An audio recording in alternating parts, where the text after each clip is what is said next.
Hey everybody, welcome back to We Are Podcast. This is Camp Slash Horrorcast Horror Highlights Scream 2022. If this is your first time checking out the podcast network, we appreciate it. Please head over to your favorite podcast app, Spotify, Stitcher, Podbean, or iTunes, and give We Are Podcast Network a like. And just a reminder, Camp Slash Horrorcast is a weekly live videocast available on Twitch and YouTube. We go live every Monday at 8 p.m. Central Time at twitch.tv/WeArePodcastNetwork and youtube.com/WeArePodcastNetwork.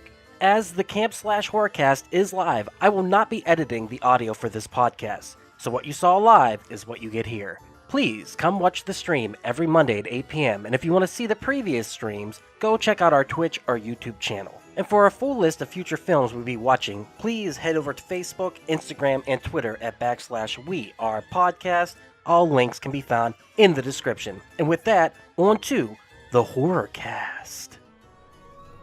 Camp Slash Horrorcast. Hey everybody, welcome to Camp Slash Horrorcast, where we talk horror movies from the past every Monday at 8 p.m. Central. It is not Monday though, it is Sunday, fun day, at 10 p.m. because we are going to do a special horror highlight. We are going to talk about Scream 5. Everyone in the group here got to see it. So, very nice. Pulling it up already. So first off, we have Miles. Something about this just feels different. Francis, Miles, how are you doing this evening? Hey man, it's always the loved one, right? I don't know. I'm not loved, so I'm off the suspect list. That's nice. Sorry. I actually have the scary movie version of that mask where like the ghost face is all stoned and like has the tongue hanging out. There was for the dated references. Very nice. Next, we got Jay. We're all suspects. Don't trust anyone. McClintock. Jay, how are you doing? I'm doing well. Excellent. Finally, we got Will. Do you want to play a game? Sonamo. Will, how are you? Play a game. That's what I was gonna say. Want to play a little game? Excellent. Guys, we watched Scream 5. Release date January 14th, 2022. My birthday. Running time 114 minutes with a budget of 24 million.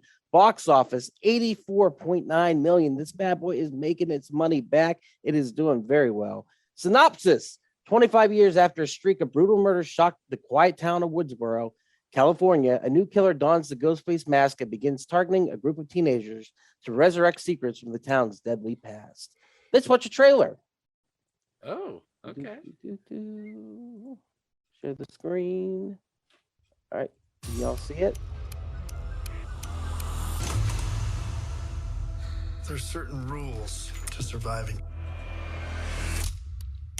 Believe me, I know.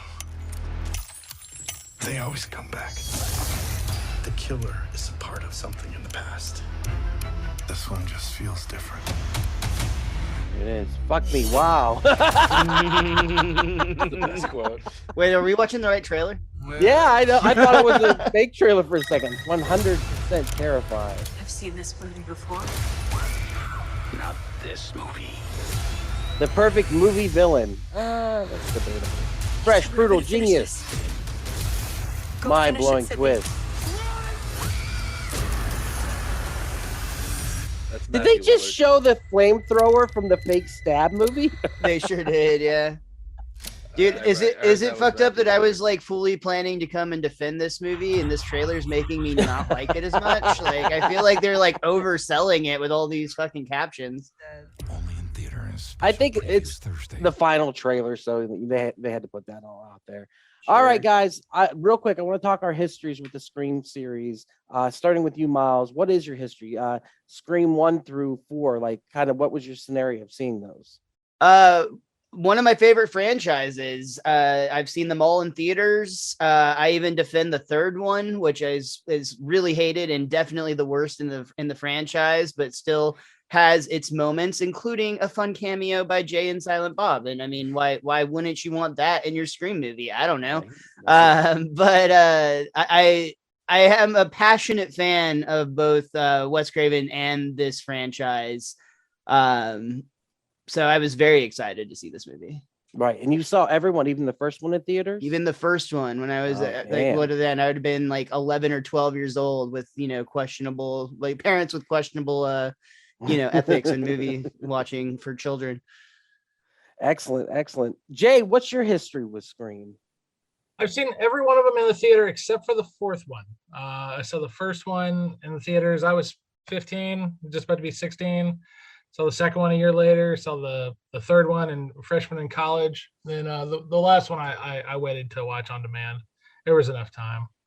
So, but you are a defender of Scream 4, whereas I hate Scream 4. Oh, I love Scream 4. Because I hate Scream 3. I think Scream 3 is utter garbage, and I don't think I didn't think that Jan Silent Bob saved it. I think it was like, well, thank God they had something in this movie that's somewhat fun. But for the most part, yeah. Scream 3 being the final one, I was like, yeah, that feels like a third movie. Yeah. That felt like a good ending. I still defend the part of that movie where they do the straight up parody of like the Stab movie being made in like real time. I actually think that's really fun. Admittedly, it completely falls apart in the third act, but like that movie also suffered from it had to be changed to the Columbine. Like that movie was supposed to be a completely different script, and they had to like, we can't make it the weird kid from high school who felt like he wasn't part of like the popular circle, and then killed his school because that feels a little too real now. They also really took away the gore in the movie too because of that also. And so that's why you really don't, where this movie brings it back, and it's aces. I really liked it. Real quick, Will, what's your history with the Scream series? History with this mic stand. Kind of the same as Jay. I think I saw all except for 4 in theaters, but I am a huge fan of all of them. I even like the changes that were done. I understand it's not a gory one, but I don't think Scream has to be. I there's not a single Scream movie that I don't enjoy. Yeah. For me, I saw Scream 1 on pay-per-view. My uncle rented it when I was like 11 or something like that. Once again, very questionable. I remember sitting back and just being totally enthralled with it. I think it's a perfect horror movie. I really have no issues with Scream 1. And then Scream 2 kind of sucks, and Scream 3 I like, and then Scream 4 sucks, and this one we'll talk about it. So that's kind of my history with it. I did have an interesting thing happen during Scream 3 in the theater where the sound went out for 15 minutes, and I went out and raised holy hell about it, and we got free tickets to another movie, so that was pretty cool. Nice. I was like 18. I was like, what the fuck is going on? What movie? Yeah, Ducky, it honestly surprises me that you don't care for the fourth one, just because I feel like kind of how there's like that podcasting character named Podcast in the new Ghostbusters movie. Yeah. I feel like you would be endeared to the aspect of those the film club people in that movie. I literally remember nothing about the movie. That's how much I disliked it. I need to go back and revisit it and see how I feel about it. But I just remember the killer reveal being so lame. I was just like, really? Her cousin or niece or whatever is going on? Like, the idea of the celebrity, though, was, the scripts weren't bad. And this one will kind of get into that too. This is the requel. You know what I mean? It's a play off that. But the problem with that is it's overdone at this point. They were just a little bit late to the game. But let's get into it. You guys love this movie across the board, right? Everyone kind of Will said that he loved it. Miles said he loved it. Jay, you didn't state whether you loved it or you were indifferent to it. How do you feel about it? I feel like there's a lot of things about this movie that worked very well. And there's also plenty of stuff that I know like was totally not for me. Like it was like, what I mean by that is like, it wasn't made for me. Like I'm 40 now. So it's not like our old guard, they literally passed the old guard in this movie, and so I feel like in that regard, it's like, okay, well, that's okay. It's okay for me not to like it. But there are a couple of the new characters I absolutely loved. My favorite characters were the twins. Yeah, the twins were absolutely favorite characters were the twins. In the tradition of Randy, who you wanted to survive, his niece and nephew survived. I thought that was pretty cool. Well, if you look at the dichotomy of those characters, they split it up into 2 parts. So the one part's like the very confident jock twin, and the other one's the gay, nerdy female twin. So it's all these different aspects of Randy, but they're also both very Randy-like. Even being a jock, he's still kind of nerdy. He didn't have sex with his girlfriend because he's like, you might be the killer. That's not a jock move. Those characters had some real depth for me. I really appreciated them. I mean, we'll talk about the ending later, but yeah, those two are probably my favorite. And I liked a couple of the other characters as well. They definitely ooze charisma, especially when they were screen. The only problem that I had was like they were very beautiful, and I was like they were not the children of that lady. I apologize. Will, Wow. what did I apologize? Hey, I'm just joking. Seriously. 20 minutes. Yeah, I apologize. Will, what did you like about it specifically? What was the thing that made this? I think it was just it was the way they passed the torch. I think is what really caught me the most, and how like there's plenty of room for more. There's room for modern Scream, and that it's a nice refresh sequel. Yeah, and I don't know what it is. Like I found myself, and this might be, hot take, but I love modern teen horror. Like I think it's great. There's someone in your house, just retread a whole bunch of old stuff, but it was great, and it was just a modern teen horror. The Fear Street trilogy, I loved it. I love Fear Street. It's just all those Absolutely things. loved it. So this felt like a good modern horror that took an old horror and fixed it. Unlike, I liked the new Halloween, but it still just felt like old Halloween. There's nothing modern about it. Redundant. Yeah. A lot of redundant. Yeah, redundant. Yeah. You think that they did pass on the torch? Do you think we're going to get more? Because I felt like this was a finale. I think it could absolutely be a finale, but the way it's going, like it's making that money, so they're going to keep going. But that's the point. Yeah. If the knife still cuts, dude. Yeah, exactly. No Good doubt. stuff. Miles, what do you think? What made you love this movie? Honestly, kind of a combination of what these two just said, but I almost entirely agree, like word for word. Jay minus, we have 4 years, I guess, difference because I'm 36. I absolutely immediately really enjoyed the new cast. So like, yeah, there's like that part of me where it's I'm sad. We're spoiling, right? Like spoilers can fly. Absolutely. Like when they kill Dewey, man, like I'm sad as fuck. But like also like statistically speaking, that dude survived a lot of like ghost face at this point. Like, like eventually people need to die. And so whereas Jay said he didn't really care about the new younger cast, I actually found myself very much caring about the younger cast. I love the way that the opening scene kind of, gave a modern twist to the classic opening that we're used to. Instead of it being the Drew Barrymore that dies instantly, which was a brilliant move at the time. But this time she becomes the final girl, or one of them, which, is kind of goes against her own concept of the elevated horror in general. But from the moment that phone call occurred, I was like in this movie 100%. Like I was there. That was really loud for some reason when you hit your desk. I don't know why. Sorry about that. It's all right. It's the passion, Ducky. It's the passion. What it is. You know what it was? When she said her favorite horror movie was The Babadook, she already I immediately hate you, die. Yeah, I did that one. I'll say I don't love The Babadook. That's a weird choice. Why don't you like The Babadook? I love The Babadook. It's okay. It's one of those movies. It's one of those movies, Will, where people tell you're supposed to like it, and that's just automatically makes you it's good, man. I disagree. The opening scene, I love how it parallels the original. Now they named this movie Scream again because that's what they do now. So instead of I don't like that, honestly. Yeah. That's obnoxious. Yeah, because now you literally have to say, so like to say the title of this movie correctly, you have to say Scream 2022, which literally takes longer to say than Scream 5. Like just from a syllable situation, I feel like we should stick with the numbers in order. It should have been like The Final Scream or something like that. It's not The Final Scream, though, dude. That's the same mistake they made with Saw. They're definitely making another Scream movie at some point. I think the opening scene was really good. I think the fact that they were able to make it terrifying in 2022 was kind of cool. The fact that they used the text message, they used the live video, and it was still suspenseful. They used the locks on the door. Obviously, she had the app on her phone, and it's clicking on and clicking off, clicking on and clicking off. I think that opening scene is probably the best version of what you could do modernly. Go ahead, Will. The best part of that entire scene was when the landline's ringing and she walks up to it confused faced and then just clicks the little, because she didn't know, she never uses that thing. So she had to really study it, and I don't know, it's just a little thing that I enjoyed so much.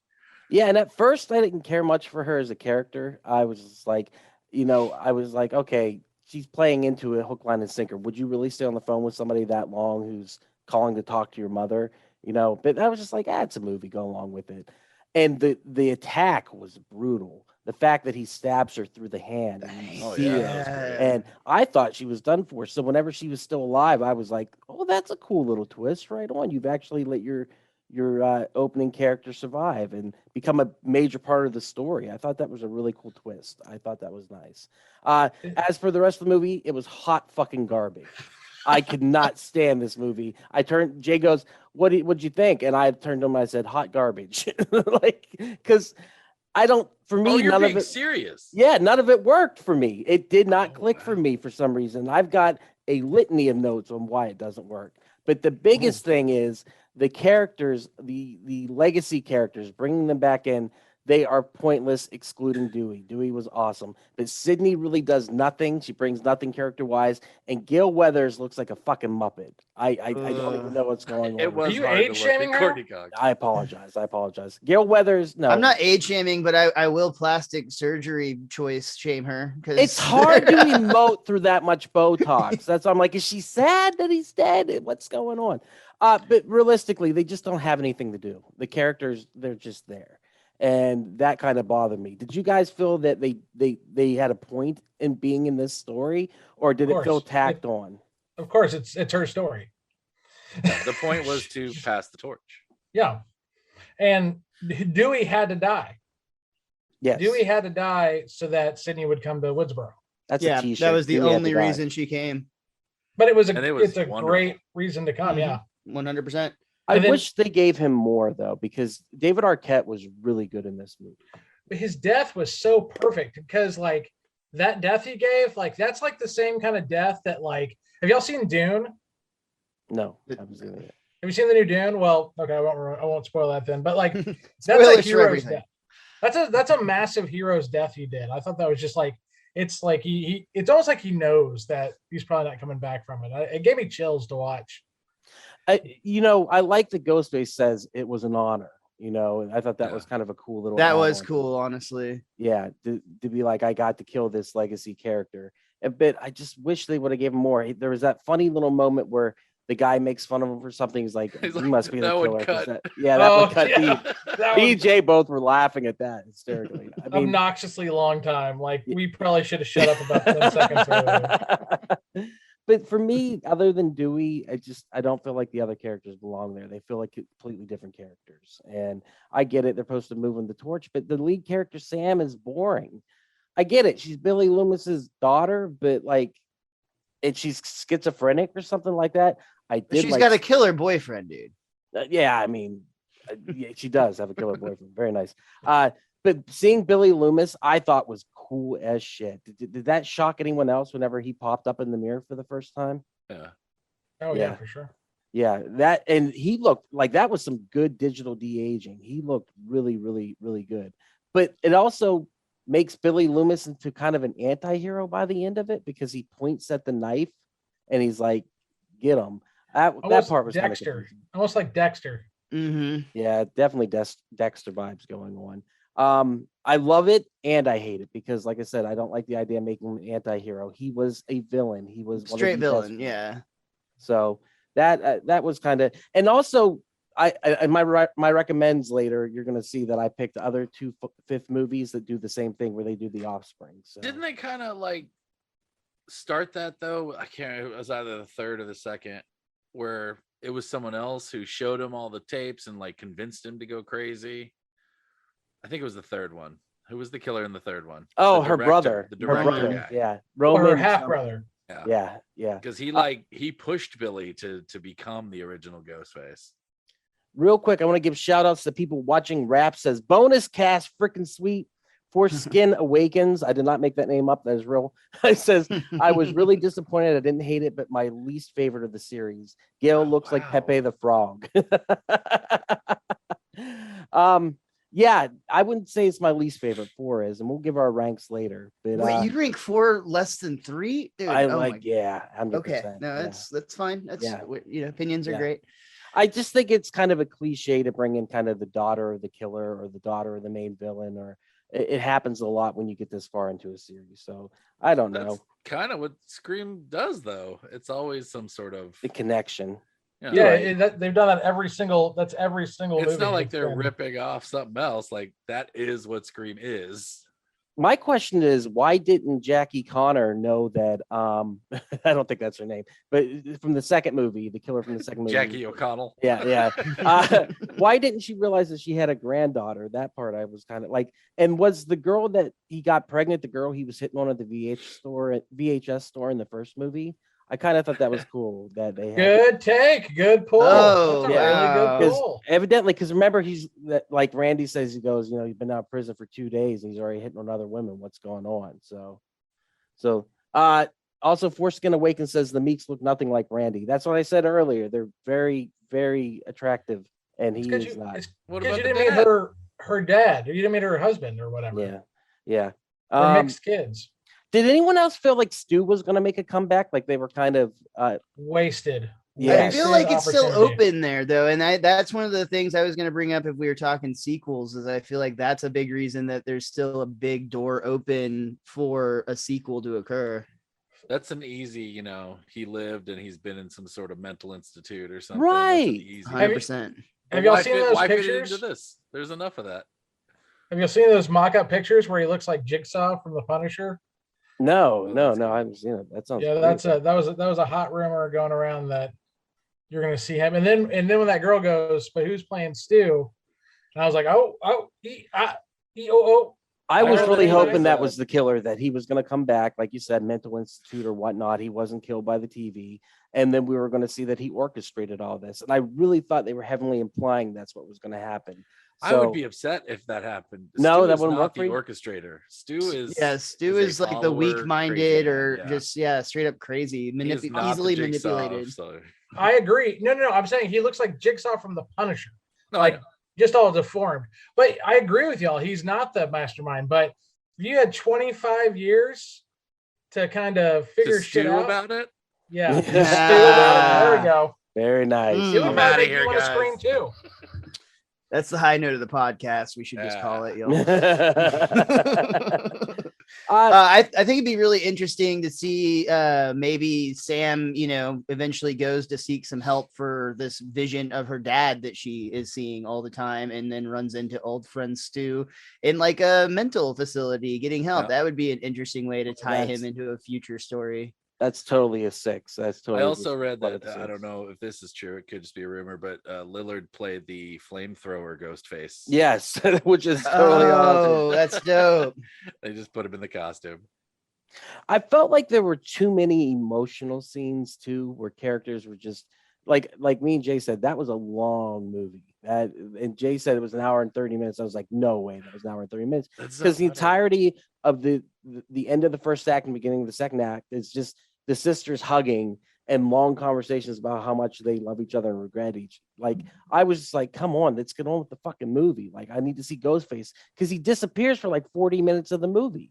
I don't want to care about people. I just want to watch Oh. them die. No, pork in the house. Just let everyone know. Dude, No, That's so funny because I had the exact opposite. Like once we got into the house and like I felt things were wrapping up, I was literally upset. I was like, I want more. I'm kind Like, of in I the same know this boat, is honestly. ending, It felt yeah. like a really fast movie to me. Like Yeah. I was really. Yeah, very yeah, fast. I felt like if anything, there was so many characters. Like some of them, I don't remember who made the point. Maybe it was you, Ducky. But I think that's the reason that like some of the legacy characters suffered in this one is because they didn't really get a lot of screen time to do much. They really almost were in a cameo role until the very end. That was on purpose too. I mean, like this, like Scream 4, like I think was the movie was their final movie, and that's what I think that I really liked. I think that was a big teaser movie where they're kind of teasing you a bunch of new people, but at the same time, it really was. Sidney Prescott was all over that movie. This one, she's running in Chicago with her kids, but I think I'm almost sure she's done. She's Almost OP sure she's too. Like she's so OP in this movie. She's just like, we're going in, we're getting them. I can't. I carry tracking devices with me just offhand in case I need to follow somebody in high school that's not cooperating with me. Yeah, I don't know, 25 years of getting murdered and your friends all stabbed. I think I'd have tracking and shit like All that. right, I guess maybe it It's is the Sidney future. fucking It's not Prescott. that I could probably order some tracking devices on Amazon like right now if I really wanted to. For me, another thing was it. What really did work is in the second act, the whole scene with Wes in the house with his mother, who was the deputy or the sheriff or whatever. That worked. That built tension, and I love the way the house was built with the open. I love the way the house was built with the open floor plan. But it worked because he opened the closet door, and then you think Ghostface is going to be there, and the music rises up, and it's suspenseful. He opens the fridge, same thing. You're like, Ghostface is going to be there. So when Ghostface finally showed up, you were like, "Fuck yeah, there he is!" And that made me so happy because I was like, "This is suspense done right," and that's what I wanted more of. Like the first scene had that, and this scene had it, but the rest of the movie for me tonally was all over the place. I was gonna say I felt like that scene tied hand in hand with the basement scene at the house party with the refrigerator there. I thought that was also really well done, where they kept calling each other out about breaking the rules, even when she's like, or at the end, he's like, "Will you go with me?" And she's like, "No, but you were right to ask." Yeah, and the other thing is, he goes to, if he would have opened that door, Wes would have opened that door, he would have saw the dead body. And Foreskin just brought that up. Wish Wes had seen his mom dead first just to see his reaction. The movie makes you think he's going to open that door, and it's done well. It really is. Yeah. And that basement scene, that's when I turned to Jay and I said, "Is that the same house from the first movie?" And I was like, "Holy shit, it is." I was like, "This is really cool that they brought that back." And that house is actually an Airbnb now. You can actually go stay there if you want. Oh, that's actually cool as hell. Cool. It's a gorgeous house. That's Yeah, probably like a $4 million house right now. Yeah, it's a beautiful Okay. house. Hey everyone, it's just Duck jumping in here real quick to say thank you so much for checking out the podcast today. If you're enjoying it, head over to your favorite podcast app, Spotify, Stitcher, Podbean, or iTunes, and give We Are Podcast Network a like. You can find replays of the live video stream at twitch.tv/We Are Podcast Network and youtube.com/We Are Podcast Network. Once again, all links can be found in the description. Come check out our live stream every Monday at 8 p.m. And for a full list of future films, check out our social media. You can find us at Facebook, Instagram, and Twitter at /We Are Podcast. And with that, back to the Horrorcast. I've told you a couple times that I overall really like this movie, but I have one major complaint, and this scene is actually where it first pops up. Okay, the Judy is her name, Sheriff Judy now, right? Is that right? Okay. Either way, when the sheriff dies and Wes is, in the shower and doing that whole thing, I love that scene. I agree with you 100%. The whole kitchen sequence was great, where you kept thinking he's going to be there. But this was the point in the movie where I had the first thought of like, okay, I know the cops in these films are purposely bad, but like, this is the sheriff. Like, the sheriff is calling for the cops to like, get to her house, emergency 911. We never see cops show up ever. Like, never once in this movie do we see other cops show up. They are at the hospital and then they disappear from their post conveniently. But like, even at the house party at the end, we never get the sequence where there's all the sirens and lights coming up, which we did get in the other Scream movies, even if it took an absurd amount of time. And that just drove me up the wall, because it's like, at least have the cops getting there ridiculously late, but it's as if cops no longer exist in this universe. But you know what? After they got there, it was the big powwow, like everyone had to go and check out what was going on, because it is a small town. And when these murders happen, obviously that's big news. You want to be part of it. And so having the deputy or whoever he was leave the scene from the hospital, I was like, oh, that's cool. That probably would happen. You know what I mean? That's very similar to 4, when they, are the two cops that are on post get killed by Ghostface in a really stupid way. Again, I can accept that cops are bad at their job, but the fact that they just like seem to like simply disappear as if they like weren't coded into the Matrix at this point, that part like really just like, it stood out to me that it was noticeable that if the sheriff of a small town gets murdered, there is going to be people arriving like hella fast. Yeah. I want to talk about the gore real quick. We kind of touched upon it before, but this movie brings the bloodshed like crazy, whether it be, like I said, the knife through the hand, the quick stab for the redneck guy, the Vince character, who was Stu's nephew, I guess. I don't know. I read that online. I didn't catch that in the movie. But like, I thought that was really interesting how Ghostface just gave him a quick like, and then that was it. I was like, oh, very nice. And then there's just stabbing, like the neck stab. Yeah, the one on the side. The practical effect neck stab.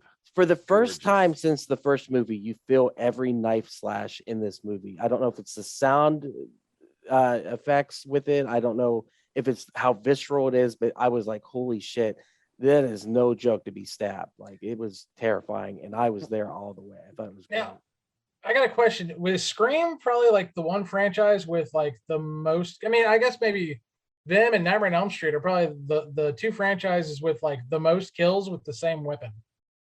If you really think about it. That's a cool point, because in some of the other slashers, they're always changing it up with whatever they find, but this is like the signature. Did anyone?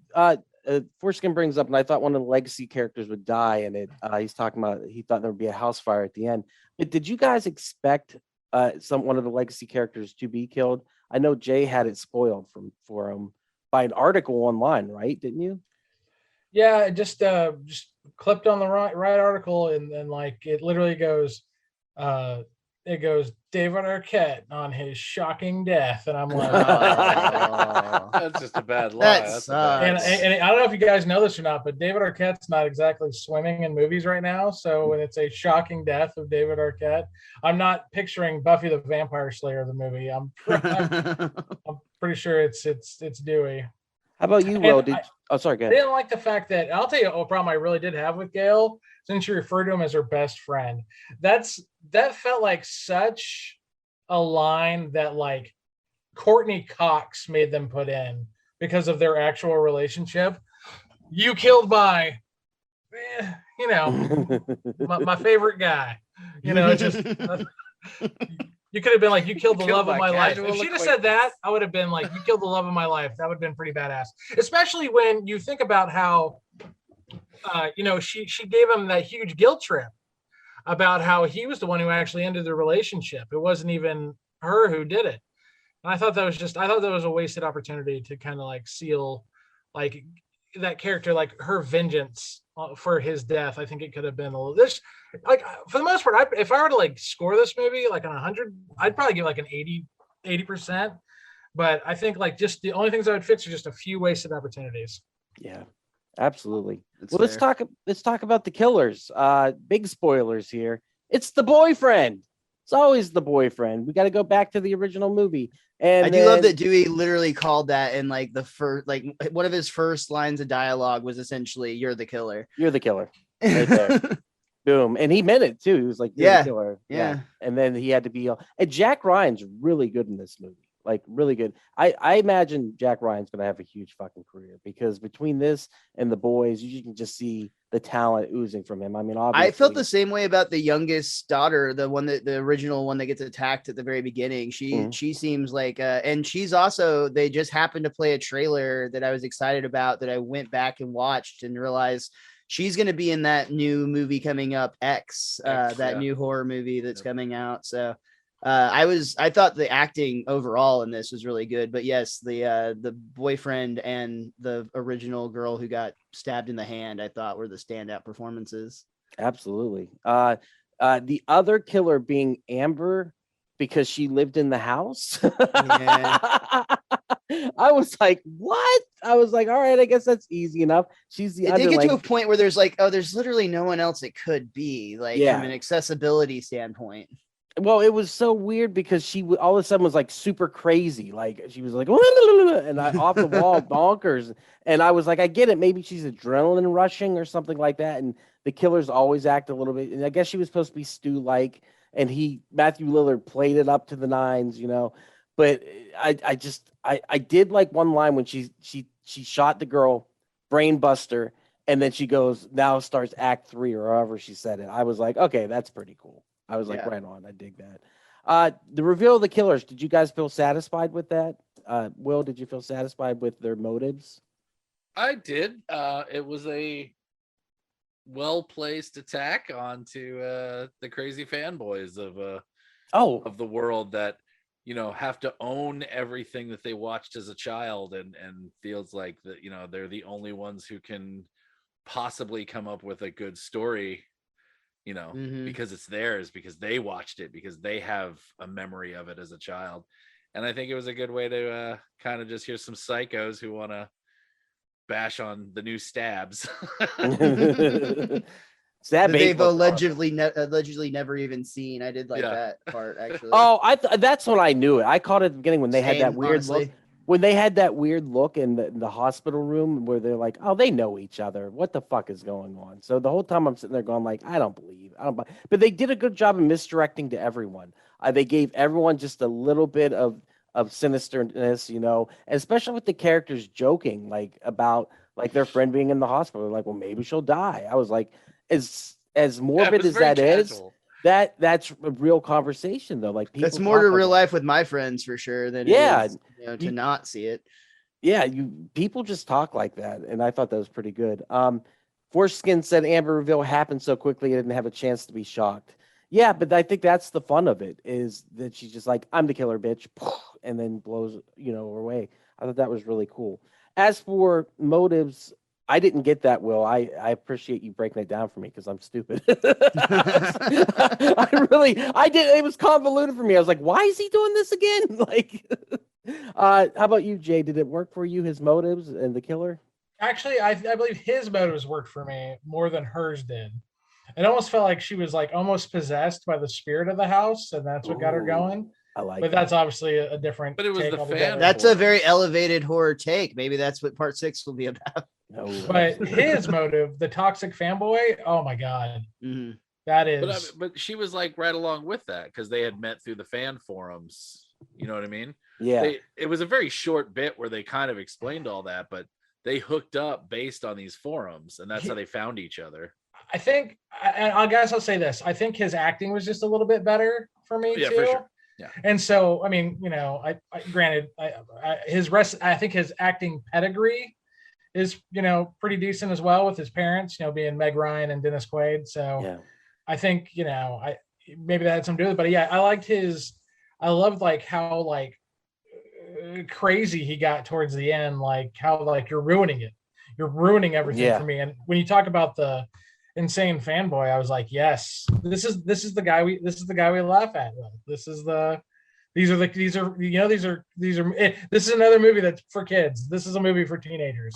This is not a movie for us. It's okay. But you know what? I also empathize with them and being the crazy fanboy, because I am a crazy fanboy myself. So I kind of get that now that you pointed that out, Will. I was like, holy shit, that is a lot better than I originally thought it was, because I was confused on what his motives were. But now that you guys let's hit all your other notes. Why else did you like it? Oh, no. I'm throwing them away now. Miles, how about you? Did the reveal work? Did you like the killers?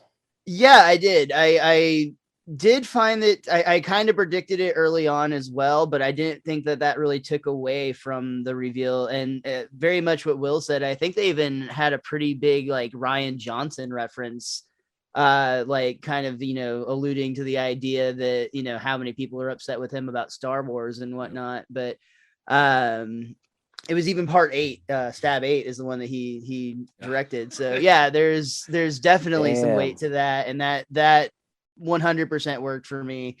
I agree across the board that his acting and motives were definitely stronger than hers were, and I think that is probably, those things are connected, because you're right, Will, they did meet on the message boards, but he felt like he was actually crazy enough to kill some people, and she just seemed like she's like, well, there's this guy that I kind of agree with a little bit online, and I guess we should stab some people now. and this is it's the perfect motive for more sequels, to be like, you know what, fuck you, we're making a reboot essentially.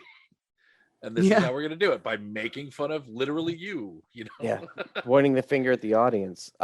I love her death scene too, because Amber, when she gets le flambéed, and then the final scare is her coming out half fucking burnt to death. It's like Chucky, dude, in the original Child's That was insane. There was a little behind the scenes thing I saw. They literally casted Freddy Krueger's ear for the side of her head. Very I love nice. that It was so much. If you see the close up, it looks exactly like a Freddy ear. That's awesome. Well, guys, is there anything else about the movie you wanted to talk about? Anything specific? Are we not going to talk about the Randy scene, like the best meta scene Nope. of the entire movie? Turn around, Ducky. That girl, I Turn I watched her around. recently. She's on Yellow Jackets, and she's amazing in Yellow Oh, Jackets. I've heard that So show y'all is are- really good. It's y'all are talking phenomenal. about oozing talent. Like that girl is going places. She Yeah. was so good, and just the fact that she caught herself in her own stupidity and then was like, oh shit, and then there he is. You know what I mean? It was And so like I good. said, I like the fact that she survives. Both of them survive because, like I said, they just ooze charisma in this movie. You want them to make it, and I thought that was pretty cool. Anything else? No. Got some funny facts, Jay. Funny facts. What you got, Jay? Funny facts. This is a new segment. What do you got? Their theme song? I don't have. I got a couple of them. For one, when you first meet Dewey, did you notice Tatum's ashes on his mantle? Yeah, I did not see that. I read that later. Yeah, but- same. That was pretty cool. And the only other funny fact is that this is the only movie in the franchise not directed by Wes Craven. Yeah. May he That's less rest in fun. peace. I'm not gonna Yeah. lie, Jay. Thank you. for They're not bringing all it up. golden. Let's rank them, guys. Let's rank what you think your movies are in order. I can go first. I think 1, 3, 2, 5, 4. And I know that's shocking, but I like 3 because of how meta and cheesy it is. I like being on the movie set as somebody who's always aspired to be a director of some sort. I just love filmmaking stuff. So movies about filmmaking make me happy. So that's why 3 goes second. What you got, Miles? What's your order? I would probably have to. I've only seen Scream 5 once, so I want to caveat that it might change whenever I actually have a chance to review it. But I would definitely at this point go 1, 4, 5, 2, 3. Damn. That's shocking. The 4 is just so bad. I love the fourth movie. Like I think it's great. Jay, what you got? What's your order? My order is also different. My favorite's 2. And I think part of the reason 2 is my favorite is because it's the only movie I saw as a midnight movie. So I've always had that experience. And with the beginning of the movie starting off, also that's it's a In the midnight movie. theater. That's yeah. shocking. Yeah. So like you think about it, that's meta. But also I think I just really got more invested in the second one because it's just a little more fleshed out. I just think it's just, to me, it's one of the best sequels of all time for a horror movie personally. But yeah, I'd go 2, 1, 4, 5, 3. 3 being dead last. Damn. Will, what you got? What's your order? Well, I want to elaborate. My scale, let's say this is the top and this is the bottom. Like this is where my last one's going to go, right in the middle. So, but it would definitely be 1 and then 5 and 2. I agree with everything Jay just said. And then, yeah, maybe 4, 3. Damn. But they're like right next to each other and they're still great. And I will still watch them. I have no problem. I'm the Mikey of horror movies. Like, I like it. No matter what, I like it. Unless it's They Live. I hate that movie. Oh wow. Well, I think like so many other franchises, this is one that I usually just watch it in. Like if I'm gonna watch one of them, I'm gonna watch all of them. I'm Yeah, gonna watch the whole fucking, like same with the Freddy movies most of the time. Even I watch till they're corny and then I keep watching. Foreskin said 1, 2, 4, 3, 5. So that is the order. And I'm with you 100%. 5 is better than 4. But maybe it'll grow on me. Like I said, I was stupid and didn't realize what the point of the story was. So who knows? All right, guys, let's get in some recommendations. And the reason we're going to recommend these, they are the 5th entries in the series, and they also feature offspring. So the first one will be. It's very specific. Yes, I know, but I found 2. Nightmare on Elm Street 5, The Dream Child. So yes, not the greatest out of the series, which Jay will debate because isn't this your favorite, Jay? No, my favorite is 4. I can brag that I actually did see Nightmare on Elm Street 5 in the theater with my mom in 1989, and we were the only 2 in the theater, and I got so scared I got up like I think 20 times. But yeah, that's a fun one. Yeah, it's definitely interesting. It's cinematography wise, I really like it. I don't know. I dig this movie, and It's the most weird. art house of all the entire franchise. It's by far the most art house. And it's Isn't got some, everyone's favorite 4 though? Like, because I feel like Actually, 3 is my Three. favorite. 4, but 3 and 4 are What am I almost like mixing up? connected. What are the subtitles of these? I'm mixing them up. Dream Dream Destroyers Warriors. and then the Dream Master. yeah. Dream Master's 4, Dream Warriors is 3. So Dream Warriors is considered usually the best of the series. It was written by Frank Darabont, and he kills it. And as a movie, they're in the mental ward, and Nancy comes back, and it's just a killer movie. Super I fun. put, So yeah. fun. The second one will be recommending Seed of Chucky. Not a perfect movie in any sense, but a fun, campy fest. And it's just really interesting. It plants the seeds, pun intended, for the TV series being so LGBTQ friendly. And that's what's really cool about it, having the character that is non-binary, kind of the switch character and the son/daughter, or the non-binary, like I said. It's just an interesting, cheesy schlock of a movie, and I love all the Chucky's child play movies. They're just so much fun. Do you guys have any recommendations for movies that are prequels? The 5th in the series with And feature Offspring. I can only find You 2. should've I told us kept this looking. ahead of time. I kept looking, but just any recommendations that go along with kind of the Scream I feeling. want you to or- name one other 5th in the series with an offspring. I tried. I looked and I looked Puppet and Master, I looked. maybe? Yeah, I looked, man. Children of the Corn 6 has an offspring, but that's not not a 5. So Yeah. close. We'll count it though. We'll That count it. one Do you little recommend eye it? just Do you screwed recommend all it? up. Six. Children of the Corn 6, I actually would recommend. It is called Isaac's Revenge. So it is Danzy's Revenge. He's gonna be back on the cast next week, tomorrow, just destroying us. What do y'all want? Is he gonna be there tomorrow? No, he's not coming in tomorrow. Pumpkinhead is tomorrow. Tomorrow is Jay's birthday choice, so we were watching. Oh yeah, I watched that last night and I thoroughly enjoyed it. Yes, I have Spoiler not alert. watched it yet, so I'm excited.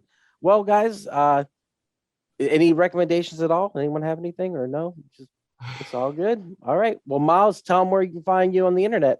Hey, you can follow me everywhere at Mr. Most Days Off, and you can check out my Simpsons podcast, the Best Darn Diddler Review Show. And actually, I'm pretty stoked because I just confirmed it today. I'm going to be talking with the current showrunner, Al Jean, Oh, you kidding me? on Wednesday. Are you So, kidding me, dude? It's going to be a good Wednesday. Are you kidding me? That's insane, Miles. I'm so excited, man. Oh my God, I can't even imagine. How did you get that? Oh, we'll talk about it. We'll talk about it for sure. That's insane. Congratulations. That is huge. Thank you. You can find us on the internet at wearepodcast.podbean.com, where you can find all the podcasts. You can join our social media at /wearepodcast on Facebook, Instagram, Twitter, TikTok. And finally, you can find us every Monday for Camp/Horrorcast, where we talk horror movies from the past, live at 8 p.m. Central Time on Twitch and everywhere else. Guys, thank you so much for being here for this horror highlight. This has been fun. Will, thank you for joining us. Miles, Jay, great times. Don't go see Scream 5. It sucks. I think universally we all said that. And thank you for anyone who jumped in and watched the stream. We appreciate you. We will see you tomorrow night. With that said, keep horror in your heart. And I'm going to cut the feed. Guys, that was awesome. And there it is. Thank you again so much for checking out the podcast today. If you enjoyed it, head over to your favorite podcast app, Spotify, Stitcher, Podbean, and iTunes, and give We Are Podcast Network a like. And since this is Camp/Horrorcast, if you want to check us out live, we will be on Twitch and YouTube every Monday at 8 p.m. Central Time. You can find us at twitch.tv/We Are Podcast Network and youtube.com/We Are Podcast Network.